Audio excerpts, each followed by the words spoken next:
Pertolongan silat turun, pertolongan silat kecil lalu pertigaan dapat akan wujudkan Tuhan sebab dia tidak masih hidup berjalan dengan kesempatan mata hati kita tiap bulan di tengah Allah ketemu dirinya jadi aku mengajar sikit anak-anak menyukai bencana berkorbankan sedina kami alam kehidupan sebagai sedina kami bertemu ketahui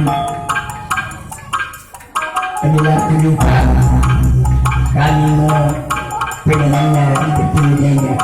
maka bagian diberi bencana dengan menjadikannya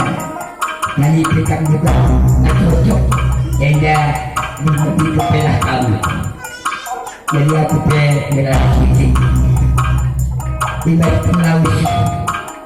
ibarat kami berjaya ada bersatu penuh kenangan maka bagian itu datanglah pihak Joni dia bertemanku menangkan terpisah aku dia kena ayonya lagu ada panjang semuanya kemudian orang yang kemudian itu ada aku baca minum layak panggilan dari saat itu layak panggilan tapi dia lalunya sipia berkaitan tinggi saya buatkan sebab ingin pendapat kesehatan jadi bagian macam dari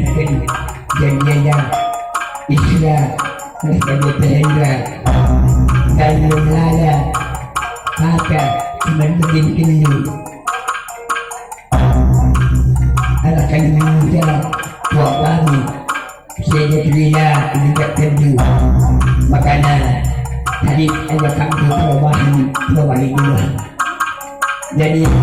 kita tahu kenal lagi ada orang tua dan orang tua adik aman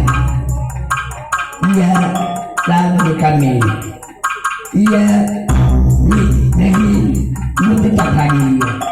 tapi begitu itu udah kita ukur saya kena sikonnya ini pagi maka bagi sikap itu ya sampai tubuh dia lalu kami pantai dan boleh bersabut dia belum sekian beda dan boleh berangkat itu maka alhamdulillah orang tua dia dan menunda lah tak tahu rumah sebenarnya jadi selanjutnya katakan kami kita punya kena ubah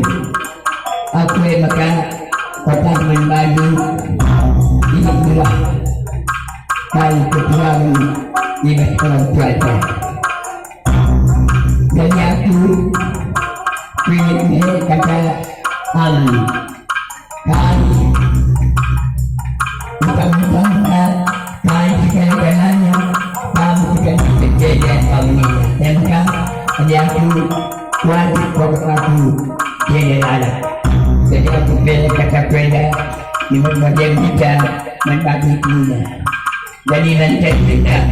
selama jalan kita kami membagi kalau ulang abad-abadnya dan hidup kami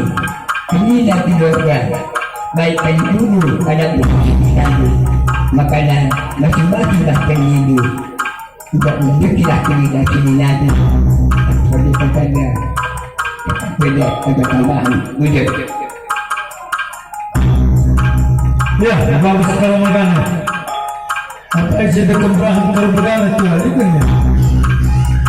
apa kemarin ya sekarang magana anak bro semiring dia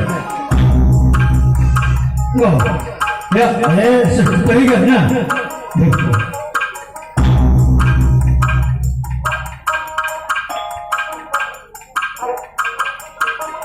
perpuluhan ilmu semata